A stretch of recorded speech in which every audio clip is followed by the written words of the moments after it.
dami rin. Ganda, bagong bago. Sariwang sariwa. Hindi man malaki ang ilong ni mama. Maliit na ilong niya. Ba't nagtingin ka sa akin?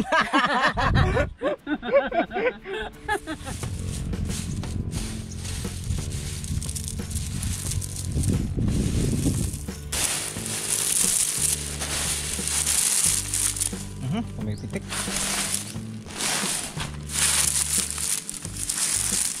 Pumipitik. Ma, ito na. Tuyo na, ma.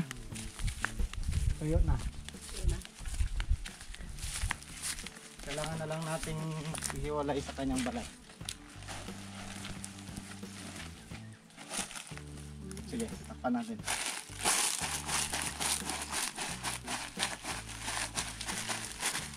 Transikan kasi pag nagabukas. Nagasabog-sabog. Kami nilalagay namin sa sako sa loob. Bago painit.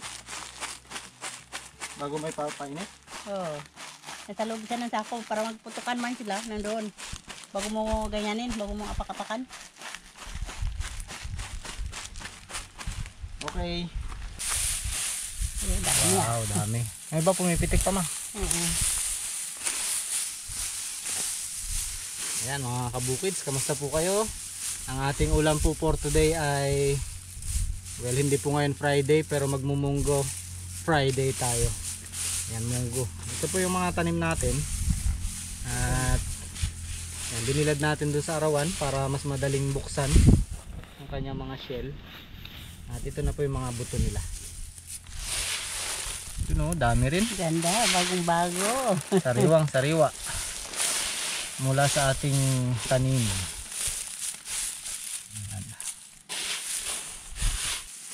Gigisa po tayo ngayon ng munggo, tapos hahaluan natin ng sotanghon, may konting karne ng manok, at saka siyempre yung malunggay. Masarap. Yan ang ating ulam for today. Sobra na pala to sa isang luto, ma? Sobra na yan. Bili mo na kayo 1 kilo. 1 kilo na yan. Bili mo na 1 kilo. Wala pa mga ano to. Mga 3/4. Ay, hindi. Tingnan. Ay, 3/4 na. Magkano ba presyo ng munggo ngayon, ma? Per kilo? Per kilo. Akong bili ko sa palengke. Iba-iba eh. Iba-ibang presyo nila. Merong, yung pinakababa na presyo na nabili ko, 120. Pinakamataas. 150. Ayun, yun ang presyo ko, ma. Yung pinakamataas, ma. Mahal din, no? Dahil anak din, dagdag pa ng 10%. Imbis na pabawas, padagdag. 1 kilo na. 1 kilo na ito. Ito, meron pa natira dito. 1 kilo na. Ay. 1 kilo na yan. Oh, hindi para na yung ano niya, oh. Yan, sige.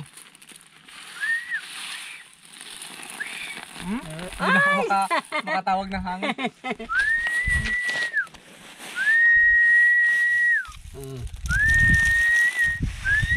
Taasa mo konti ba?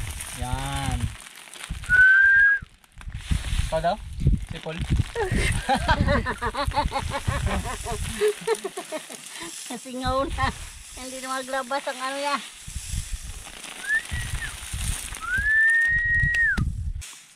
Kailangan po kasi pag gumagawa tayo ng ganitong munggo, kailangan cowboy tayo mga kabukids.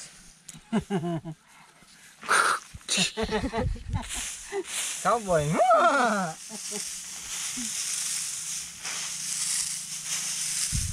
Okay. Ang ingay nitong bilao na to.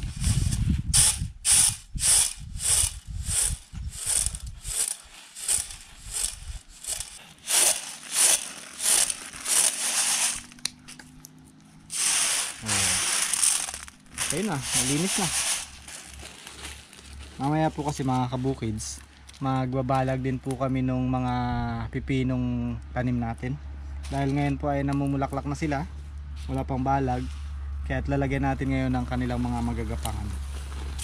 Malalaki na, oh, makikita niyo yung mga mais nandyan sa ano na yan, sa area. Yung nabunuhan po natin nung nakaraan.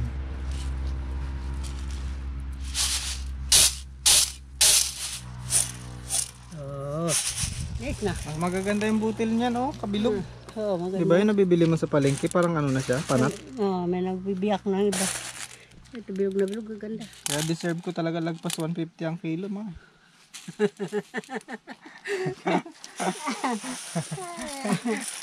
Di ba? Ikaw na ikaw agree ka na nga, magaganda yung produkto ko. So, if the price is right. Oh, di ba? Ang ganda, oh. Walang biyak. Nice na.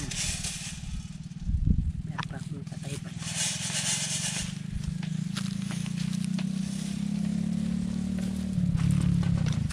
Dami rin.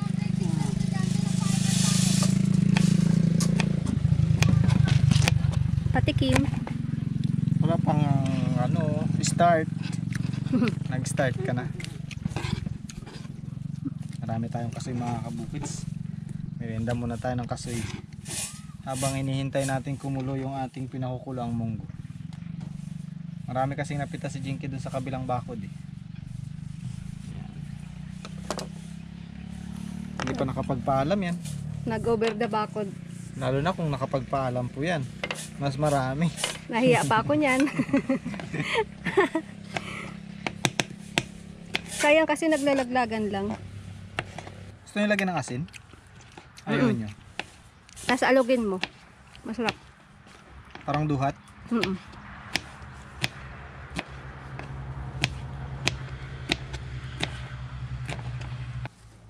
Tagkasoy na naman po mga kabukids. Pero wala tayo masyadong naipon na ano, buto. Kukunti na kuha natin. Maliliit kasi ang buto nila ngayon. Malaki pa yung hinlalaki ko eh. Natuyot. Kapag sinangag po natin yung mga ganyang kaliit, maliit talaga yung makukuha natin. Malaki chance na masunog pa yan. Kailangan sobrang alalay ng pagkakagawa. Pero subukan natin sa susunod kung marami tayong mga iipon. Kasi yung mga kasoy dyan, marami pa rin binubunga. Nagkaroon lang ng mga spot yung buto. At dahil ang daming hantik.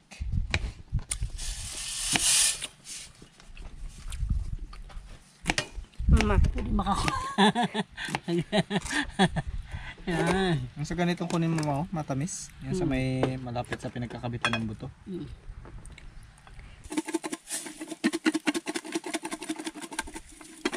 Para akong cowboy.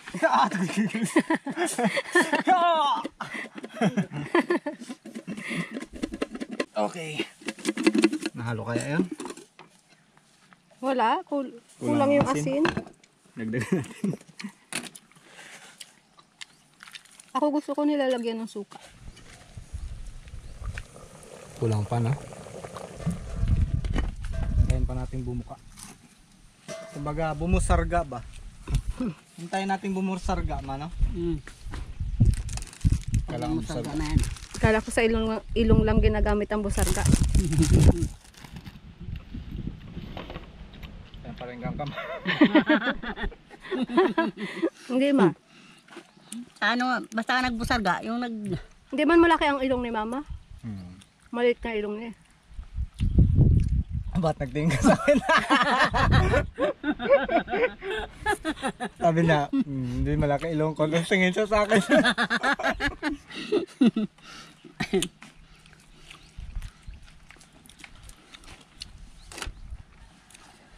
Ayoko na. Mamaya, busog na ako dyan. Ayaw mo? sarap nga.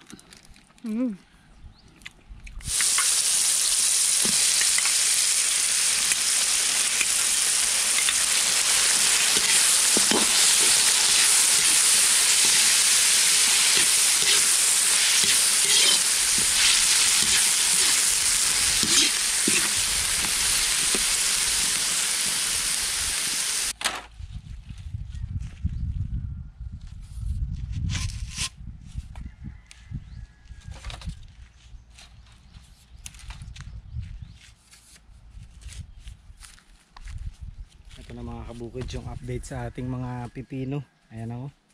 Namumulaklak na po. Oh, di ba? Meron na. Kaya kailangan na natin gawa ng kanilang gapangan.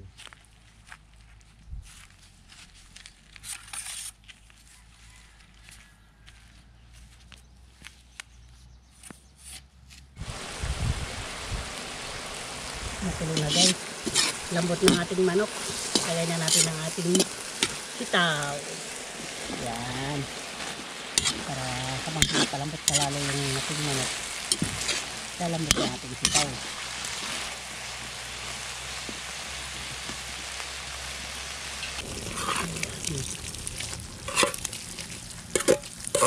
Lambot na pala itong munggoy.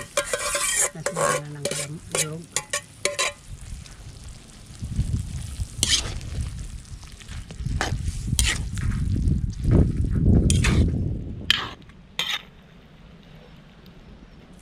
Oh, ating alambre. Ano to? Nylon.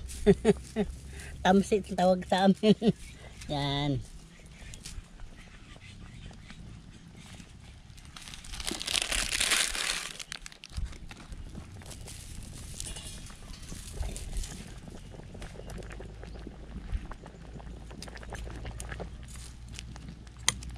Yes, sarap to. Ang daming halo. Mayroon pang dahon ng malunggay. Oh, talagang sabor. Sarap sabor.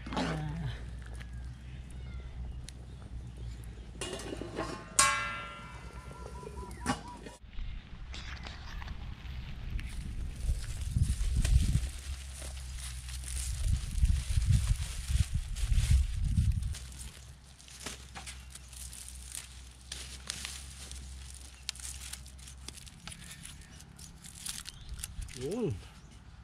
Kaya nalagyan po natin mga kabukids ng balag itong ating mga pipino. Yan, naakyat yan sila dyan. Pero dadagdagan na lang sa susunod kapag unti-unti silang pataas ng pataas. Ang nilagay ko lang para lang meron silang magapangan ngayon. May makapitan ng kanilang mga tentacles. So yun, ginaya lang po natin yung katulad dun sa kamatis para medyo matipid sa straw at sa buho.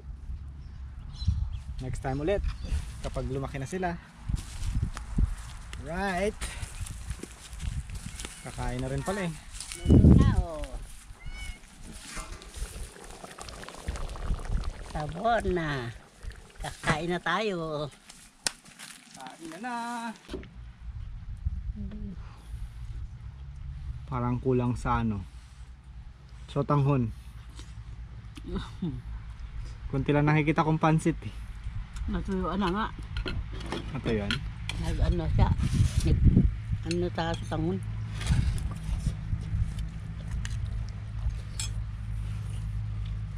Tago lang po ulit kami mga kabukids. Hindi pa nakakahabol yung magnanay eh. Nandun po sila ngayon sa barrio at ngayon po kasi pectorial ni Kabilog. Dahil malapit na yung kanyang graduation sa kinder. Kaya nagpipictorial na sila para sa kanilang, anong tawag dun? Green thumb? Diploma. Diploma, yan nilalagay nila dun.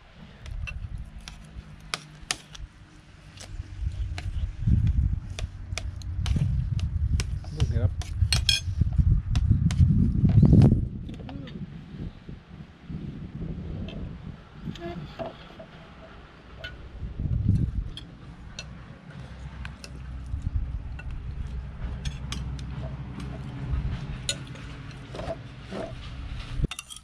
Pag munggo, mabilis ako mabusog.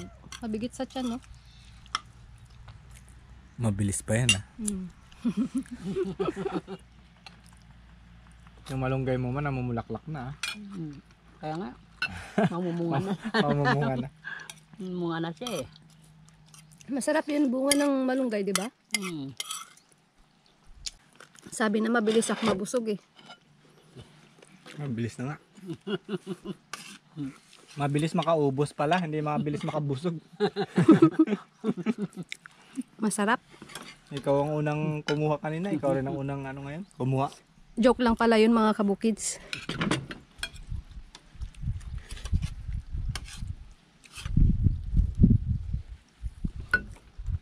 Gusto mo ba?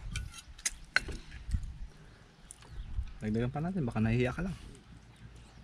Tama na? Huwag ka na mahiya. Tama na. Tama na. Tama na. Nahiya lang siya kasi sabi niya kanina madaling makabus. It's a prank.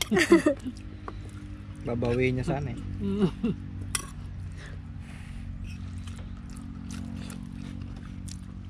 Mainit pa yan. Kung malamig yan, mas mabilis. Hindi kasi ako nag-agahan kanina. Almusal lang. Ay, kinain namin kanina, ano lang ma? Maruya. Nagluto siya ng maruya. Ay, yung binigay ko sa'yo. Ayun. Ano masasabi mo sa maruya? Masarap. Masarap. Hindi. Ano yun? Kuan? Thank you. Masarap, di ba? Anong kuan nun? Ano kuan? Langka? Hindi. Ano? Sagi. Ang saging. May lalasahan ka lang ka, ma? Parang lasang malangka. Pero ano kaya ito? Langka? Hinog na kasi yung saba. Kaya siguro naglasang langka. Yung nakuha kong nalaglag na lang ka dun. Sa baryo. Sinama ko.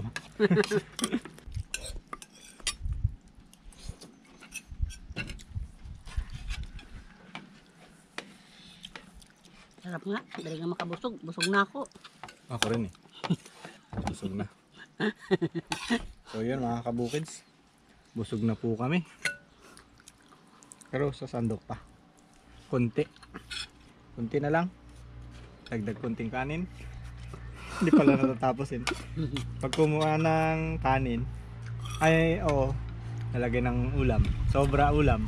Dagdaganin. Dagdag kanin.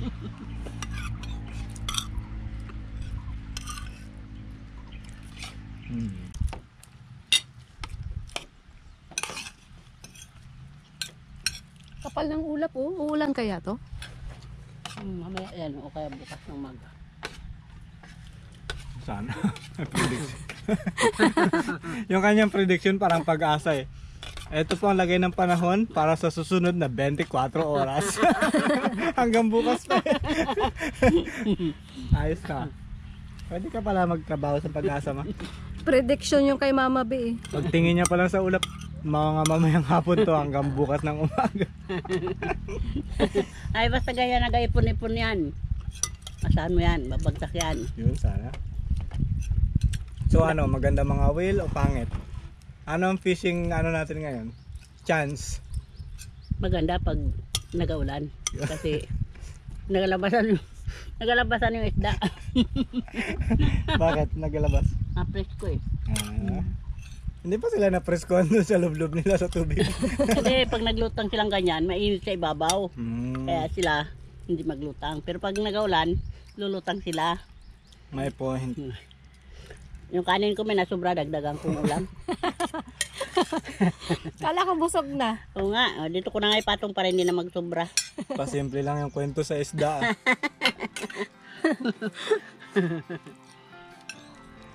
Ako busog na talaga. Ubusin ko na lang to. Okay lang ma magsabi ng totoo ma? Okay lang magsabi ng totoo. Ubusin mo na lang yan. Ubusin ko na lang to. Thank you guys. Bukids.